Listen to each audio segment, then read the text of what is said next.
ప్రార్థన.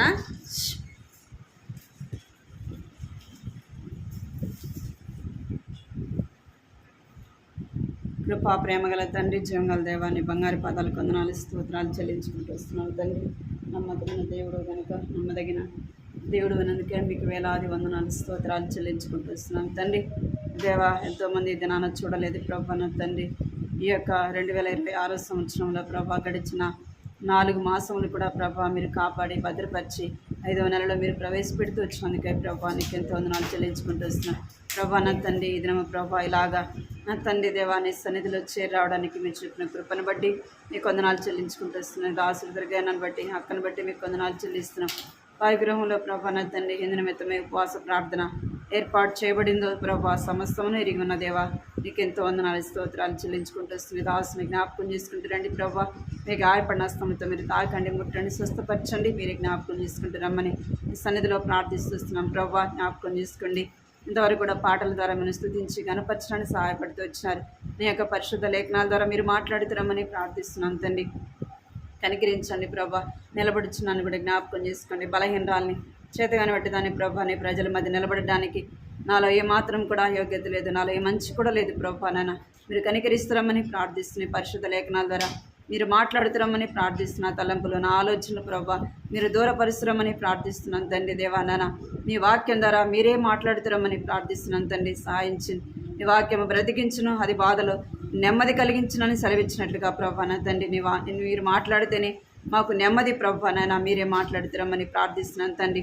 మీరు జీవం కలిగిన దేవుని కనుక ప్రభా నా తండ్రి మీ యొక్క పరిశుద్ధ లేఖనాల ద్వారా ప్రభా జీవం కలిగిన మాటల ద్వారా మీరు మాట్లాడుతున్నామని ప్రార్థిస్తున్నాను తండ్రి. సహాయించండి.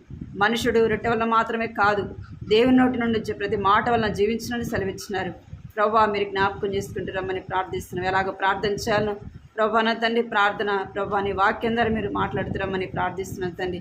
ప్రార్థన భారం దయచండి. ప్రార్థన ఆత్మతో నింపుతురమ్మని ప్రార్థిస్తున్నాను తండ్రి. దేవానాన్ని ఇంకా నువ్వు రావాల్సిన వారిని నడిపించండి. వచ్చిన వారి హృదయాల్లో కూడా మీరు కార్యం జరిగించండి ప్రభా.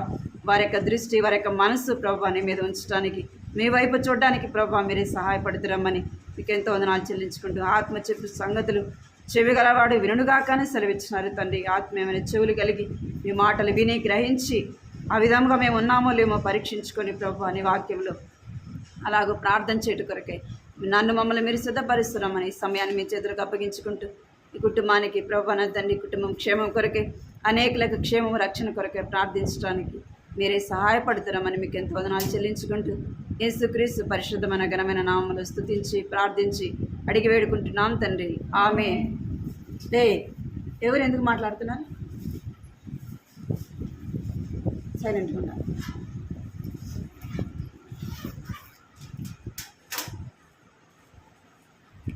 ప్రార్థనలో కూర్చున్న మనం కూడా మన యొక్క దృష్టి, మన మనసు అంతా ఎక్కడ ఉండాలా? వాక్యం మీద ఉండాలి.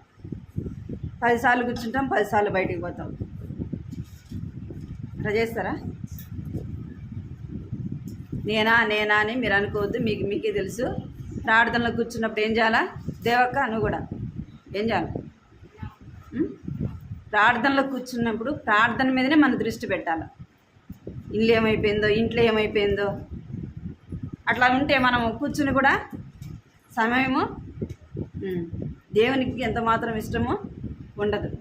మన దృష్టి అంతా కూడా దేవుని వాక్యం మీద ఉండాలి. మనం ఎలాగ ప్రార్థన చేయాలి, దేవుని యొక్క సహాయం మనము అడగాలి. మన దృష్టి మనం దేవుని సన్నిధిలో కూర్చున్నప్పుడు దాని మీదనే ఉండాలి మన దృష్టి. కాబట్టి దేవుని వాక్యాన్ని చదువుకొని ప్రార్థన చేసుకున్నాము. మత్తయి సువార్త 6వ అధ్యాయం 16వ వచనాన్ని కలిసి చదువుదాం. మత్తయి సువార్త 6వ అధ్యాయం. సరి కూర్చోవాలి. మీరు బైబిల్ తెచ్చుకోపో. నువ్వు బైబిల్ తెచ్చుకో. అక్కడ లోపల బైబిల్ ఉంటే తెచ్చుకో. బైబిల్ తెచ్చుకో. 6వ అధ్యాయము 16వ వచనం కలిసి చదువుతాం. అందరం కలిసి ఆ భాగాన్ని చదువుతాం. మీరు ఉపవాసము చేయనప్పుడు వేషధారుల వలె ముఖములు వికారులై ఉండకూడి, తాము ఉపవాసము చేయనట్టు మనుషులకు కనబడాలని వారు తమ ముఖమును వికారము చేసుకుంది, వారు తమ ఫలమును పొంది ఉన్నారని మీతో నిశ్చయముగా చెప్పుచున్నాను. 17వ వచనం. ఉపవాసము చేయనప్పుడు మనుషులు కనబడవలని కాక రహస్యమందు నీ తండ్రికి కనబడవలని నీవు ఉపవాసము చేయుచున్నప్పుడు నీ తల అంటుకొని నీ ముఖమును కడుగుకొనుము. మనము ఉపవాసము ప్రార్థన చేయనప్పుడు ఎలాగ చేయాలంట? వేషధారుని వలె ఉండగుడి. వేషధారులు చేసినట్లుగా మనము ఏం చేయకూడదు? మనం ప్రార్థన చేయకూడదు. ఉపవాసం కూడా అలాగూ ఉండకూడదు. మనం ఉపవాసం ఉన్నట్టు ఎవరికి తెలియాలా? దేవునికి తెలియాలి. దేవుడు హృదయాన్ని చూసేవాడు కాబట్టి ఎవరికి తెలియాలా? దేవునికి తెలియాలి. మనం ఎందుకు ఉపవాసం ఉంటున్నాం? దేని కొరకు ఉపవాసం ఉంటున్నాం? అది కూడా మనం ఏం చేయాలా? గుర్తించాలా. ఏదో ఉంటున్నాను అంటే ఉండడం కాదు. దేని కొరకు ఉంటున్నావు ఉపవాసము? తినడానికి లేక ఉంటున్నావా? లేదా నీకు ఇబ్బంది కలిగిందని, కష్టం కలిగింది, శ్రమ కలిగిందని ఉంటున్నావా? అలాగ కాదు. మనం ఏ దానికి ఉపవాసం ఉంటున్నాము అంటే మనకు కలిగిన శ్రమలు, మనకు కలిగిన బాధలు, ఇబ్బందులు ఏం చేయాలా? దేవుని యొక్క సహాయం కొరకు మనం ఏం చేస్తున్నాం? ఉపవాసము చేస్తున్నాం. కొన్నిసార్లు ఉపవాసం ఉంటాం మనం కదా, పని జరగకపోతే ఏం చేస్తాం? తినం కదా. ఏదైనా బాగలేకపోతే తినం. దాన్ని ఉపవాసం అంటారా? సునీతక్క, నువ్వు వచ్చిందే ఇప్పుడు. దేని కొరకు మనం ఉపవాసం ఉంటున్నాము? లేక ఉండడం వల్ల ఉపవాసం అనరు దాన్ని. అన్నీ ఉన్నా మనకు కలిగిన కష్టం కొరకు, కష్టంలో బాధలో మనం ఏం దేని కొరకునా? ఉపవాసం ఉండి ప్రార్థన చేయడానికి. ఉపవాసం ఉండి ప్రార్థన చేయకపోతే ప్రయోజనం ఏంది కదా? ప్రార్థన చేసి ఉపవాసం ఉండకపోతే ప్రయోజనం ఏంది అంటే, దేని మనం గుర్తించాలంటే ఉపవాసం ఉండి మనం ప్రార్థన చేసేది దేని కొరకు? దేవుని యొక్క సహాయము కొరకు. ఉపవాసం ఉండి ప్రార్థన చేస్తే దేవుడు ఏం చేస్తాడు? మన ప్రార్థన వింటాడు. మామూలుగా చేస్తే వినడా? వింటాడు. కానీ ఉపవాసం ఉండి ప్రార్థన చేసే ప్రార్థన, ఉపవాస ప్రార్థన ఎలాంటిదంట? ఎంతో శక్తితో కూడినది. ఉపవాసం ఉండి మనం ప్రార్థన చేసేటప్పుడు ఎలాగ చేయాలంటే, నెహెమ్యా గ్రంథం చూడండి, 1వ అధ్యాయము. నెహెమ్యా 1వ అధ్యాయము తీసినారా? 1వ అధ్యాయము 6వ వచనం చదువు. 4వ వచనం నుంచి. నెహెమ్యా 1వ అధ్యాయము 4వ వచనం నుంచి చదవండి. మాటని 4వ వచనం నుంచి.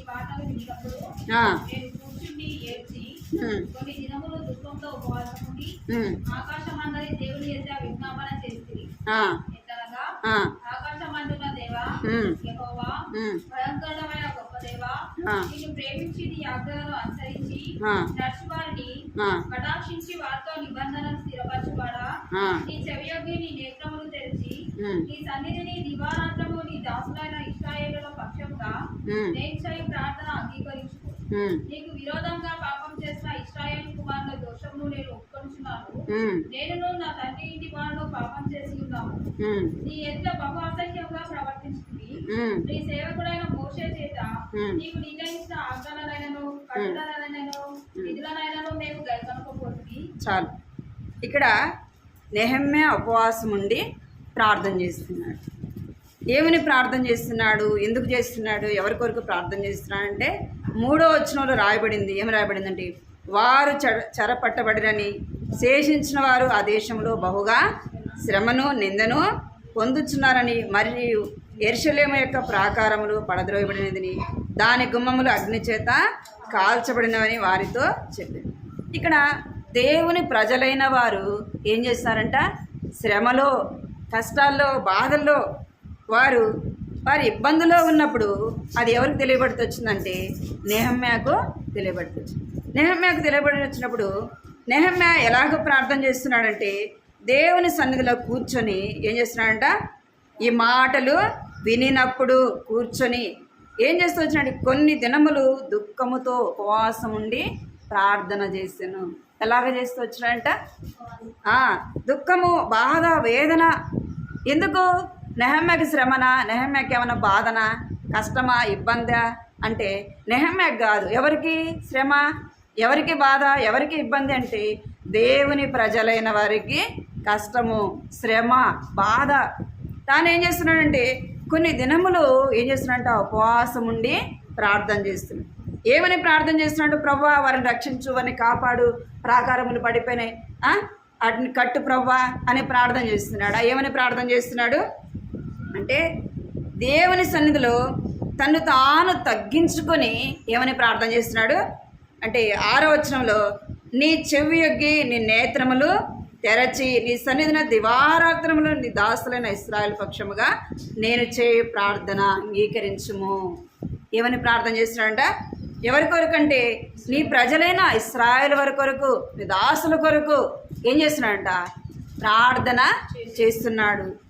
దేవుడు ఎలాంటి వాడంటే ఆకాశమందు ఆయన ఏం చేస్తాడంట? చెవి యొగ్గి మన ప్రార్థన ఆలకించేవాడు. అందుకే యెషయా గ్రంథంలో రాయబడింది, విననేరకుండునట్లు ఆయన చెవులు మందము కాలేదు, రక్షించడానికి ఆయన హస్తము కొరచ కాలేదు. అనేక సార్లు మన చెవులు ఏమైపోతాయి? మందం ఎక్కుతాయి కదా. విన్నట్టుగా ఉంటాం. మనకు వినబడినా కూడా ఏం చేస్తాం? విననట్టుగా, నాకు వినబడలేదని ఉంటాం మనం కదా. అనేక సార్లు ఏదైనా కష్టం వచ్చినప్పుడు, శ్రమ వచ్చినప్పుడు, ఎవరైనా మనకు చెప్పడానికి వస్తే, వారి బాధను మనతో పంచుకోవడానికి వస్తే మనం ఏం చేస్తాం? విన్నట్టుగా ఉంటాం. దేవుడు ఎలాంటి వాడంట? విననేరకుండానట్లు ఆయన చెవులు మందము కాలేదు, రక్షించడానికి ఆయన హస్తము కురుచు కాలేదు. ఆయన వినాలి అంటే మనం ఏం చేయాలా? ఇక్కడ నెహమ్యా ఏం చేస్తూ వచ్చినాడు అంటే 6వ వచనం చదవండి.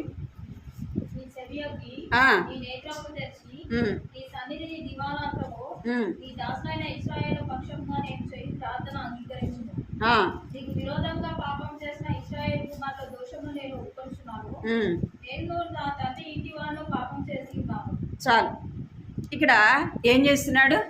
వారి కొరకు ప్రార్థన చేస్తున్నాడు. కానీ నెహమ్యా ఏం చేస్తున్నాడు? అక్కడ ఏమని ప్రార్థన చేస్తున్నాడు? ఏం చేస్తున్నాడంట? తన పాపమును ఒప్పుకుంటున్నాడు.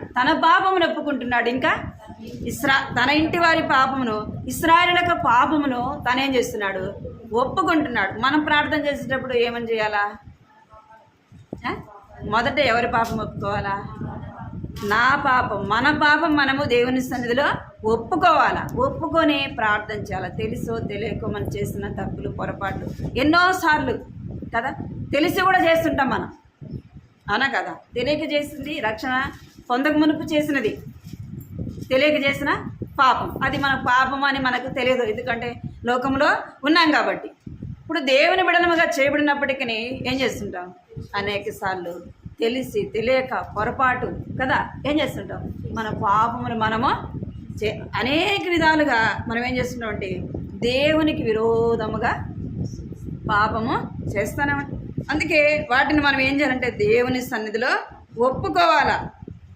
ఇక్కడ అంటే నా తండ్రి ఇంటి వారు పాపం చేసి విన్నాము, నీ ఎదుట బహు అసహ్యముగా ప్రవర్తించితిమి, మోషే చేత నువ్వు నిర్ణయించిన నీ ఆజ్ఞలు, కట్టడలను, విధులను మేము గైకొనకపోతిమి. దేవుని యొక్క వాక్యాన్ని అనేకసార్లు మనం ఏం చేస్తూ వచ్చినామంట? దేవుని మాట వెనక నిర్లక్ష్య పెడుతూ వచ్చినాం. అందుకే మనం ఏం చేయాలంట?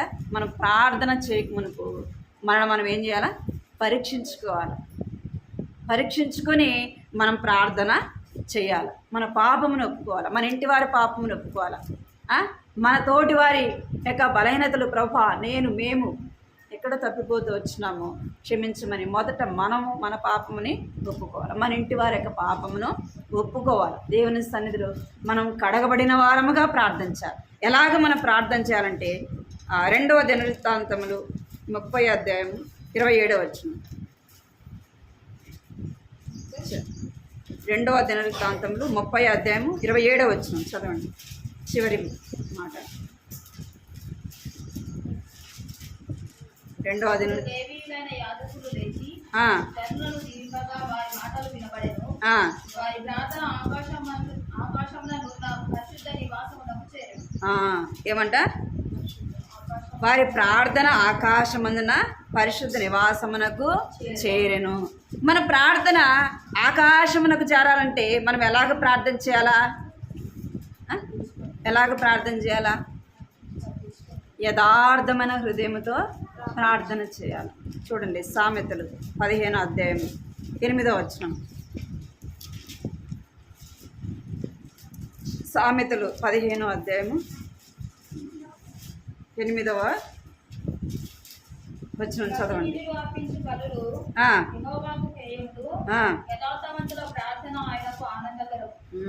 ఎవరి ప్రార్థన అంట? మన భక్తిహీనంగా ఎన్ని చేసినా కూడా దేవుని దృష్టికి ఏమంట? హేయకరమైనది. మన పాపములు, మన తప్పులు ఒప్పుకోకుండా మనం చేసే ప్రార్థన ఆయన దృష్టికి ఎలాగుందంట? హేయకరమైనదిగా, అసహ్యకరమైనదిగా ఉంది. మనం ఎలాగ ప్రార్థన చేయాలా అంటే యథార్థవంతుల ప్రార్థన ఆయనకు ఆనందకరము. యథార్థముగా మనం ప్రార్థన చేయాలి. ఎప్పుడు యథార్థత మనలో ఉంటుంది? పాపం ఉంటే ఉంటుందా? పాపం ఉంటే మళ్ళీ యథార్థత ఉంటుందా? ఉండదు. కనుకనే వాటిని మనం ఒప్పుకొని ప్రార్థన చేయాలి. అదే 29వ వచనం కూడా చదవండి. సామెతలు 15:29.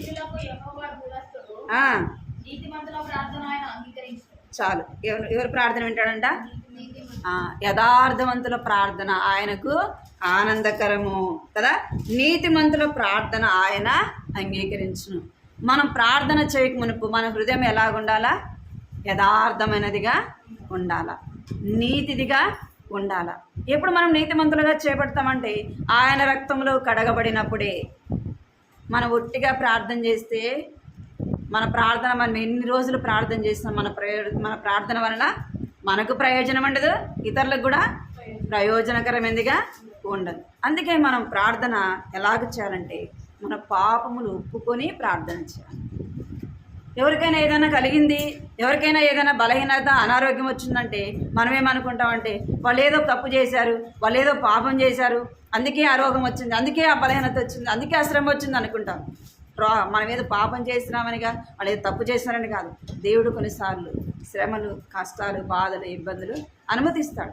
ఇశ్రాయేలు ప్రజలు ఎందుకంటే వారు పొరపాటు చేస్తూ వచ్చినారు కాబట్టి, వారు తప్పులు చేస్తూ వచ్చినారు కాబట్టి దేవుడు ఏం చేసినాడు? శ్రమకి అప్పగించినాడు, చరసాలకి వారిని అప్పగిస్తూ వచ్చాడు. కొన్ని పరిస్థితులు దేవుడు మనకు అనుమతిస్తాడు. మనం వాటిలో ఏం చేయాలంటే మన తప్పులు మనం ఆయన సన్నిధిలో ఒప్పుకొని ప్రార్థన చేయాలి. నా ప్రజలు నా తట్టు తిరిగి ప్రార్థన చేస్తే వారి ప్రార్థన నేను వింటానంటాడు. మనం ఎలాగ ప్రార్థన చేయాలంట? యథార్థవంతులముగా ప్రార్థన చేయాలి, నీతిమంతులముగా ప్రార్థన చెయ్యాలి. అలాంటి వారి ప్రార్థన దేవుడు వినేవాడుగా ఉంటాడు.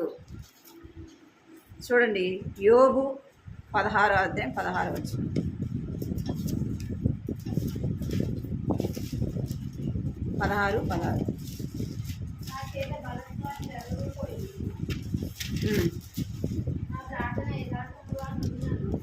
చాలు. ఏమంట? నా ప్రార్థన యథార్థముగా ఉండెను. ఎలాగుందంట ప్రార్థన అంటే యథార్థముగా ప్రార్థన చేస్తూ వచ్చినాడు. అందుకే యోబు భార్య అంటది 2వ అధ్యాయం 4వ వచనంలో 9వ వచనంలో. యోబు 2వ అధ్యాయము 9వ వచనం.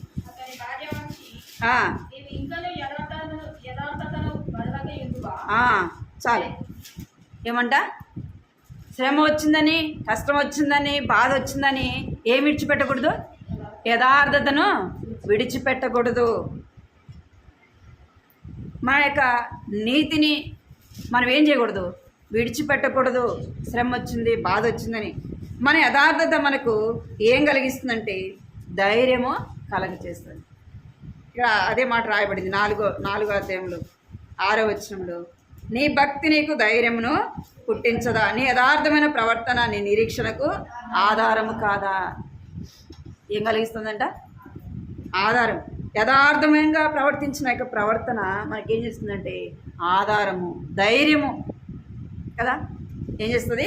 ధైర్యము పుట్టిస్తుంది. మనం అలాగా ప్రార్థన చేయాలి. ఉపవాసం ఉండి ప్రార్థన చేసినప్పుడు మనం ఎలాగ ప్రార్థన చేయాలంటే యథార్థముగా ప్రార్థన చేయాలి, నీతిని కలిగి మనం ప్రార్థన చేయాలి. అందుకే నెహమ్యా తన పాపములు తన తప్పులు ఒప్పుకొని ప్రార్థన చేస్తే దేవుడు ఏం చేస్తూ వచ్చినాడు, తనకు కావాల్సింది ఇస్తూ వచ్చినాడు. అంటే రాజు యొక్క మనసును మారుస్తూ వచ్చినాడు నెహమ్యా ఉపవాసం ఉండి ప్రార్థన చేసినప్పుడు కదా. ఇంకేం చేస్తూ వచ్చినట్టుకి తనకు ఏదైతే అవసరమైందో అది రాజు ఇంటిలో నుంచి తనకు ఇవ్వబడుతూ వచ్చింది. ఎలాంటి ప్రార్థన? యథార్థమైన ప్రార్థన, నీతితో కూడిన ప్రార్థన. మనం ప్రార్థన చేసేటప్పుడు మన యొక్క తప్పులు ఒప్పుకొని ప్రార్థన చేయాలి. ఇంకా మనము ఎలాంటి సమయంలో ప్రార్థన చేయాలంటే శ్రమ కలిగినప్పుడు మనం ప్రార్థన చేయాలి. అపోస్తుల కార్యం చూడండి 10వ అధ్యాయం 4వ వచనం, 10:25 10వ అధ్యాయం 4వ వచనం కూడా చూడండి. అతడు దూత వైపు తేరి చూచి ప్రభువా ఏమని అడిగాను. అందుకు దూత నీ ప్రార్థనలను నీ ధర్మ కార్యములను దేవుని సన్నిధికి జ్ఞాపకార్థంగా చేశాడు. ఏమంట? దూత వారు ప్రార్థన చేసినప్పుడు దూత చెప్తా ఉంది. ఏమని చెప్తుందంటే దూత వైపు తేరి చూచినప్పుడు భయపడకు, ప్రభు యేసును అడిగాను. అందుకు దూత నీ ప్రార్థన నీ ధర్మకార్యములు దేవుని సన్నిధికి జ్ఞాపకార్థముగా చేరి ఉన్నవి. మన ప్రార్థన ఎక్కడికి చేరాలంటే ఆకాశమందున దేవుని సన్నిధిలోకి మన ప్రార్థన వినపడాలా. ఎవరికి వినపడాలా? దేవునికి వినపడాలి. మరి దేవునికి వినపడాలంటే మన ప్రార్థన ఎలాగుండాలా? యథార్థమైన ప్రార్థన ఉండాలి, నీతితో కూడిన ప్రార్థన ఉండాలి. మనకి తప్పులన్నీ కూడా దేవుని సన్నిధిలో ఒప్పుకొని ఆయన సన్నిధిలో కడగబడి ఏం చేయాలా? ప్రార్థన చేయాలి. అందుకే మత్తయి సువార్తలు రాయబడింది కదా, నీ ముఖమును కడుగుకొని ఏం కడుక్కోవాలా? మన హృదయాన్ని కడుక్కోవాలా కదా. మన హృదయాన్ని కడుక్కొని దేవుని సన్నిధిలో ప్రార్థించాలి మొట్టమొదటిగా. రెండోది మనము ఎప్పుడు ప్రార్థన చేయాలంటే యాకోబు రాసిన పత్రిక 5వ అధ్యాయము 13వ వచనం. యాకోబు రాసిన పత్రిక. మీలో ఎవరికైనా శ్రమ సంభవించినా అతడు ప్రార్థన చేయవలెను. ఎవరికైనా సంతోషం కలిగినా అతడు కీర్తనలు పాడవలెను. మీలో ఎవరైనా రోగి అయి ఉన్నాడా అతడు సంతోష పెద్దలను పిలిపింపవలెను. చాలు. ఇక్కడ ఏమని రాయబడిందంటే ఎప్పుడు ప్రార్థన చేయాలంట? మీలో ఎవరికైనా శ్రమ సంభవించిన ఎడల అతడు ప్రార్థన చేయవలను. ఎవరికైనా సంతోషము కలిగిన అతడు కీర్తనలు పాడవలెను. ఏం చేయాలంట? శ్రమ కలిగినప్పుడు ప్రార్థన చేయాలి. శ్రమ లేనప్పుడు కూడా ఏం చేయాలా? ప్రార్థన చేయాలి. శ్రమ వచ్చిందని ప్రార్థన చేయడం కాదు కదా. శ్రమ వచ్చి ఏం చేస్తాం? మనం పొద్దాగా కూడా చేస్తాం కదా, రోజుకి 10 సార్లు అని చేస్తాం. శ్రమ రాకపోతే రోజుకి ఒకసారి కూడా చేయం.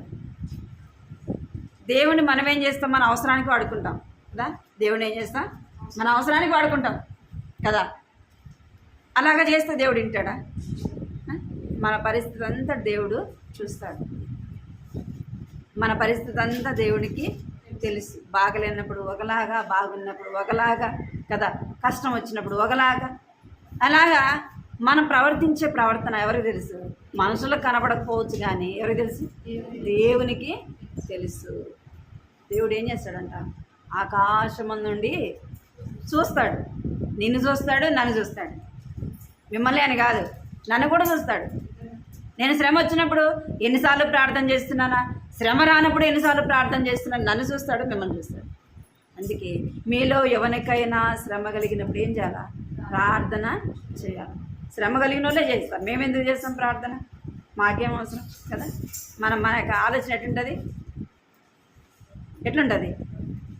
వాళ్ళు బాధలో ఉన్నారు కాబట్టి వాళ్ళు చేస్తారు, మేము ఎందుకు చేస్తాం? వాళ్ళకి ఏం పని పట్టలేదు కాబట్టి ఏం చేస్తారు?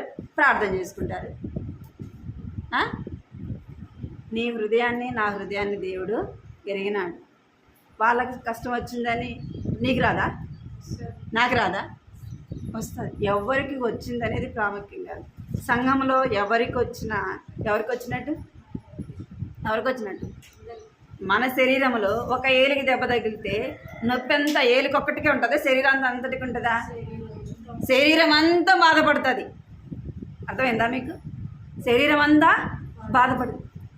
మన యొక్క సంఘములో ఒక్కరికి బాగలేకపోతే ఎవరికి ఉండాలా? వాళ్ళు ఒక్కళ్ళే బాధపడేది కాదు, ఎవరు బాధపడాలా? సంఘం అంతా కూడా బాధపడాలా. వారు ఏడ్చినట్టు మనం కూడా ఏం చేయాలా? ఈ బాధ నాది, నా నొప్పి కదా, నా కుటుంబము అన్నట్టు ఏముండాలా? ప్రార్థన చేయాలి. వాళ్ళు ఏదో చేస్తున్నారు, నువ్వేదో ఊరికి అట్టపోయి అక్కడ కనబడి నువ్వు 4 మాటలు చెప్పొచ్చినంత మాత్రం ఏమన్నా ప్రయోజనమా కలుగుతుందా? నీ మాటలు నా మాటలు వాళ్ళకి ఆదరణ కలిగిస్తుందా? కలిగించు. ఏం చేయాలంట? వారి కొరకు మీలో ఎవరికైనా శ్రమ సంభవిస్తే ఏం చేయాలంట? ప్రార్థన చేయాలా. వారి శ్రమలో పాలు పంపులు పొందాలా. వారి సంతోషంలో కూడా ఏం చేయాలా? పాలు పంపులు.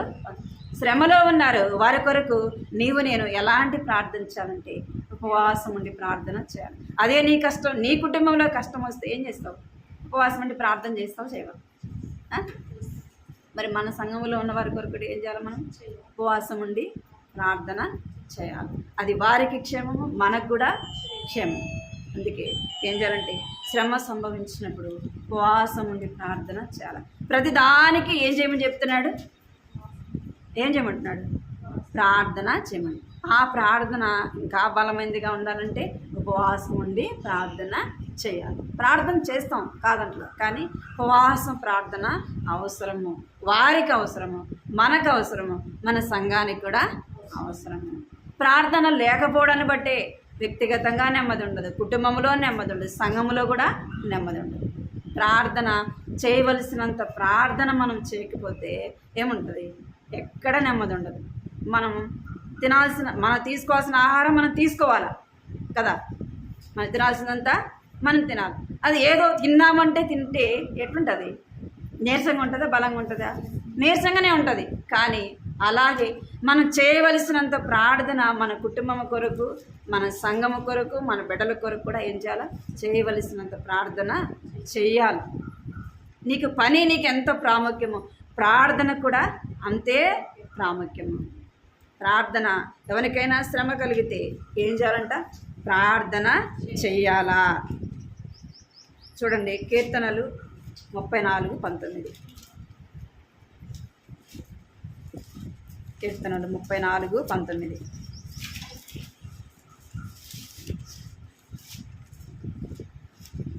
చదవండి తీసుకోండి.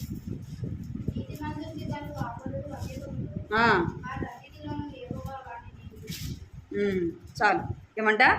నీతిమంతునికి కలుగు ఆపదలు అనేకములు, వాటన్నిటి నుండి యెహోవా వారిని విడిపించును. నీతిమంతునికి కలుగు శ్రమలు అనేకములు. ఏ విధంగా వస్తాయో తెలియదు నీతిమంతునికి. కాబట్టి వాటి నుండి విడిపించబడాలంటే ఏం చేయాలి?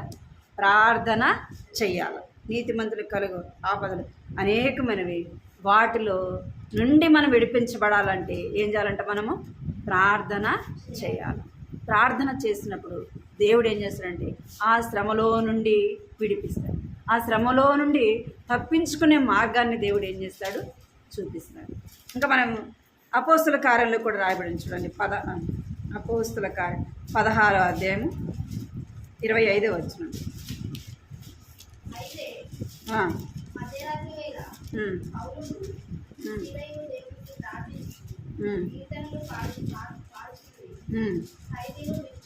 చాలు. ఏం చేస్తూ వచ్చారంట? అయితే మధ్యరాత్రి, ఇంకా పైన రాయబడింది చూడండి 23.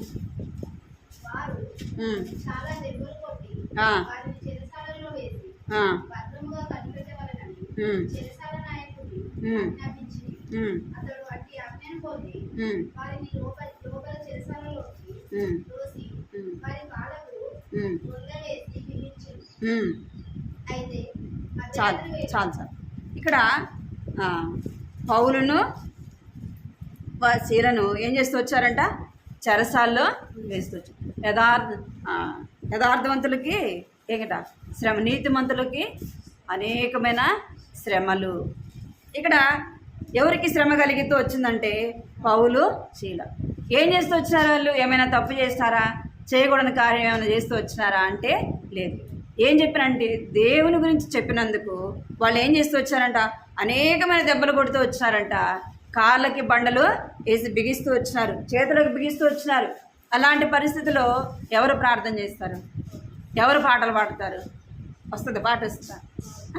ప్రార్థన వస్తుందా? మన హృదయం అంతా కూడా దుఃఖము, బాధ, వేదనతో ఉన్నప్పుడు ప్రార్థన కూడా రాదు కదా. పాట వస్తుందా? రాదు. మరి వీళ్ళు ఏం చేస్తున్నారు? మధ్యరాత్రిలో లేచి ఏం చేస్తున్నారంట? పాటలు పాడుతున్నారంట సంతోషంగా, ప్రార్థన చేస్తున్నారు. ప్రార్థన చేస్తుంటే ఏం కలిగింది వాళ్ళకి? ఆ చెరసాల్లో నుండి వారు ఏం చేయబడుతూ వచ్చినారు? విడిపించబడుతూ వచ్చినారు.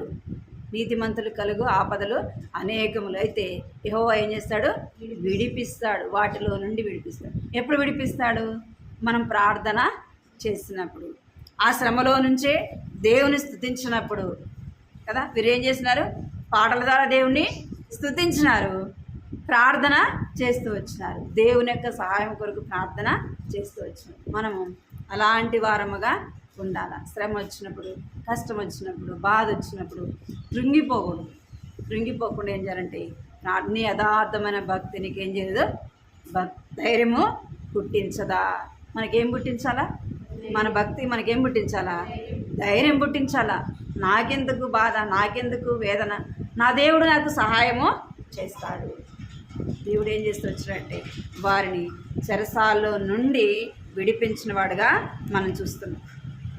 ఆ శ్రమలో నుండి దేవుడు మనల్ని ఏం చేస్తాడంటే విడిపించి, ఆ కీర్తనలు 20:2 చూడండి, ఎక్కడి నుంచి సహాయం చేస్తాడంట? కీర్తనలు 20:2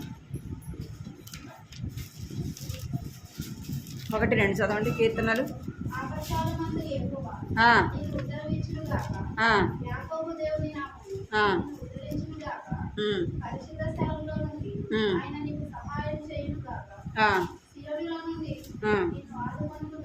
చాలు. ఏం రాయబడింది? ఆపత్కాలమందు యెహోవా నీకు ఉత్తరం ఇచ్చును గాక. ఆపత్కాలంలో మనం ఆయన సన్నిధిలో ప్రార్థన చేస్తే ఏం చేస్తాడు? దేవుడు ఉత్తరము ఇస్తాడు. యాకోబు దేవుని యొక్క నామము నిన్ను ఉద్ధరించును. పరిశుద్ధ స్థలములో నుండి నీకు ఆయన సహాయము చేయను. సియోనులో నుండి ఏం చేస్తాడంటే దేవుడు ఆదుకునేవాడుగా ఉంటాడు. పరిశుద్ధ స్థలములో నుండి, ఆకాశంలో నుండి దేవుడు ఏం చేస్తాడు? నీకు నాకు సహాయము చేస్తాడు. ఎప్పుడు చేస్తాడు? ఆపత్కాలంలో, కష్టములో కదా. మనల్ని ఆయన ఏం చేస్తాడంట? ఆదుకునేవాడుగా ఉంటాడు. మనము ఎలాగో ప్రార్థించాలి? యథార్థంగా ప్రార్థించాలి. ఇంకా నీతి కలిగి ప్రార్థన చేయాలా. ఉపవాసం ఉండి మనం చేసే ప్రార్థన దేవుడు ఏం చేస్తాడంటే ఆకాశం నుండి ఆలకించి వాడు ఏం చేస్తాడు? పరిశుద్ధ స్థలములో నుండి మనకు సహాయం చేస్తాడు. సియోనులో నుండి దేవుడు ఏం చేస్తాడంట? ఆదరించేవాడుగా ఉంటాడు. రెండోది మనం చూస్తూ వచ్చినాం. మూడోది, మనం దేని కొరకు ప్రార్థన చేయాలంటే మన కొరకు మనం ప్రార్థన చేసుకునేది కాదు. కష్టం వచ్చినప్పుడు, శ్రమ వచ్చినప్పుడు మనం ప్రార్థన చేస్తాం.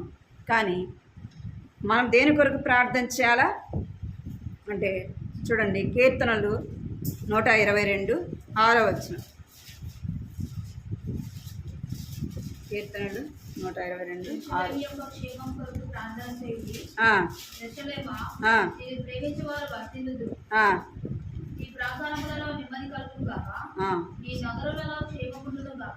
చాలు. ఏమంట? దేని కొరకు మనం ప్రార్థన చేయాలంట అంటే యెరూషలేము యొక్క క్షేమము కొరకే ప్రార్థన చేయాలి. యెరూషలేమును ప్రేమించేవారు వర్ధిల్లెదరు. నీ ప్రాకారములో నెమ్మది ఉండును. మన ప్రాకారములో నెమ్మది ఉండాలా? మన గృహంలో నెమ్మది ఉండాలా? మనలో నెమ్మది ఉండాలంటే మనం దేని కొరకు ప్రార్థించాలంట? యెరూషలేము యొక్క క్షేమము కొరకే ప్రార్థించాలి. దేవుని బిడ్డల కొరకే ప్రార్థన చేయాలా. కష్టంలో ఉన్నవారి కొరకు, శ్రమలో ఉన్నవారి కొరకు మనం ఏం చేయాలా? ప్రార్థన చేయాలి. వారి క్షేమమే మన క్షేమానికి ఆధారం. మన కొరకు ఎంతోమంది ప్రార్థన చేస్తుంటారు. మనం కూడా ఏం చేయాలా? అనేకుల కొరకు ప్రార్థన చేయాలి. ఏం చేయాలా? అనేకుల కొరకు మనం ప్రార్థన చేసేవారముగా ఉండాలి. యెరూషలేము యొక్క క్షేమం కొరకే దేవుని యొక్క మందిరం, దేవుని యొక్క ప్రజల కొరకే మనం ప్రార్థన చేసినప్పుడు దేవుడు ఏం చేస్తాడంట, మన ప్రాకారంలో ఏం చేస్తాడు, నెమ్మది కలిగజేస్తాడు, మన ఇంటిలో నెమ్మదిని కలిగించేవాడుగా చూస్తాడు. ఇంకా రాయబడింది మత్తయి సువార్త 5వ అధ్యాయము, మత్తయి సువార్త 5వ అధ్యాయము 44వ వచనం.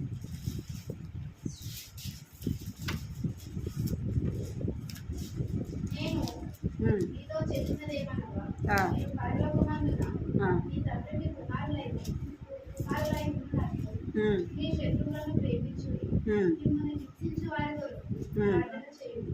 చాలు. ఏ కొరకు మనం ప్రార్థన చేయాలంట, మన చుట్టుపక్కల ఉన్న వారి కొరకు ప్రార్థన చేయాలి. మన చుట్టుపక్కల ఉన్న ఒకవేళ ఎవరైనా కష్టంలో ఉంటే, బాధలో ఉంటే, శ్రమలో ఉంటే, వారు పడుతున్న బాధను చూసి, వారు పడే కష్టాలను చూసి మనం నవ్వుకోకూడదు.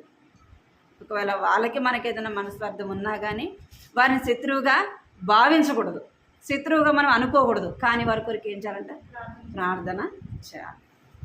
మన ప్రార్థన దేవుడిని వారికి ఏం చేశాడంట, క్షేమాన్ని కలిగజేస్తాడు. మొదటిదిగా మనం ఎలాగ ప్రార్థన చేయాలా, యథార్థంగా ప్రార్థించాలి. వేషధారుల వలె ప్రార్థన చేయకూడదు. వేషధారుల ప్రార్థన దేవుడు వినడు. వేషనైనా ప్రేమిస్తాడు కానీ వేషధారని దేవుడు ప్రేమించడు. మన మనసులో ఒకటి పెట్టుకొని బయట ఒకలాగా ప్రార్థన చేసి దేవుడు వింటాడా, వినడు. ఎలాగ ప్రార్థన చేయాలా, మన తప్పులు దేవుని సన్నిధిలో ఒప్పుకోవాలా. మనం కూడా తెలిసో తెలియక ఎన్నో పొరపాట్లు చేసే ఉంటాం, తెలిసి కొన్నిసార్లు చేస్తాం కదా, తెలియక కొన్నిసార్లు పొరపాటు చేస్తాం. వాటిని అన్నిటినీ దేవుని సన్నిధిలో ఒప్పుకోవాలి. ఒప్పుకొని కడుగబడిన అనుభవంలో మనం ప్రార్థన చాలా ఉపవాసం ఉండి మనం వచ్చినాం ప్రార్థన చేయడానికి.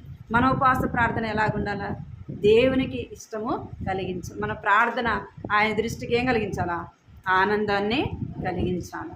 అందుకే ఆ మాటను చూస్తూ వచ్చాం. 2వ దినవృత్తాంతంలో 30:27 వచనంలో వారి ప్రార్థన ఏం కలిగించిందంట, యెహోవాకు ఆనందమును కలిగించను. మన ప్రార్థన దేవుని దృష్టికి ఆనందాన్ని కలిగించాలి. యథార్థమైన ప్రార్థన చేయాలి.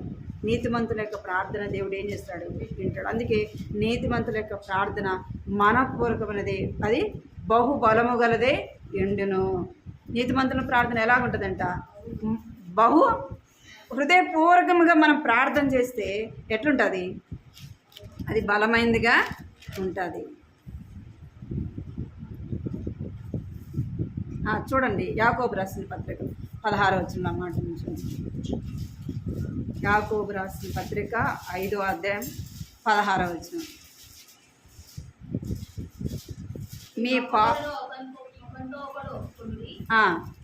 మీరు స్వస్థత పొందినట్లు ఒకరి కొరకు ఒకరు ప్రార్థన చేయండి. నీతిమంతుని విజ్ఞాపన పూర్వకమైనదై బహుబలము కలదై ఉంది.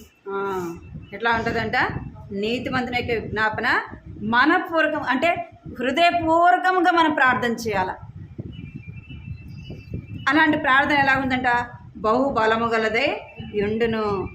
అలాంటి ప్రార్థన నీవు నేను చేయాలి. మనం ఉపవాసం ఉండి ప్రార్థన చేయడానికి వచ్చినప్పుడు మన ప్రార్థన దేవునికి ఇష్టమైనదిగా ఉండాలి. దేవునికి ఇష్టమైనదిగా ఉండాలంటే మన దేవుని సన్నిధిలో మన తప్పులు పొరపాట్లన్నీ కూడా ఒప్పుకొని ప్రార్థించాలి. అలాగ ప్రార్థన చేయనట్టుగా దేవుడు సహాయం కొరకు మనం ప్రార్థన చేస్తాము.